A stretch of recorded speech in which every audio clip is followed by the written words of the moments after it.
Obviously, he didn't mean to kill 3 people, but he took my entire family from me.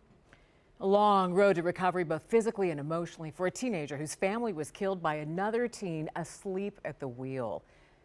The Warrensburg crash this summer killed 3 generations of one family. I'm Lauren Halifax. I'm Kevin Barry. Tonight only on Fox 4, the 19-year-old who survived is sharing her story. Fox 4's Dave DeMarco is live at Research Medical Center. Dave? Alex Moffitt's father and grandmother died at the scene. She and her sister were airlifted here. Fortunately, only she'd survive. It's approaching the time of year Alex Moffitt remembers her little sister dancing the Nutcracker with the Kansas City Ballet before they moved to Erie, Colorado, outside Denver. Every time I look at a picture of my sister, my heart just stops for a minute. It's really hard to just process. Where she'd look forward to Thanksgiving dinner with her dad and grandma. My dad was my best friend, like, ever. He was the best person. Dad and daughters traveled this summer to see their grandmother in Overland Park, but mostly so the girls could see Chris Stapleton. My grandma was taking us to Warrensburg because she grew up there, so she just wanted to show us around. But as they started back on Highway 50 after lunch, a 16-year-old driver of a truck who the Missouri Highway Patrol says was asleep at the wheel left the road, went airborne, and struck their SUV, killing 55-year-old Derek and 83-year-old Patricia Moffitt instantly.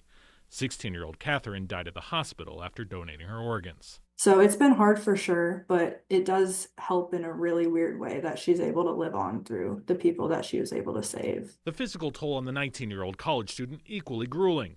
She's had to have facial reconstruction, elbow replacement, and wrist surgery after suffering a punctured lung and multiple fractures to her pelvis, ribs, arm, wrist, and orbital bones.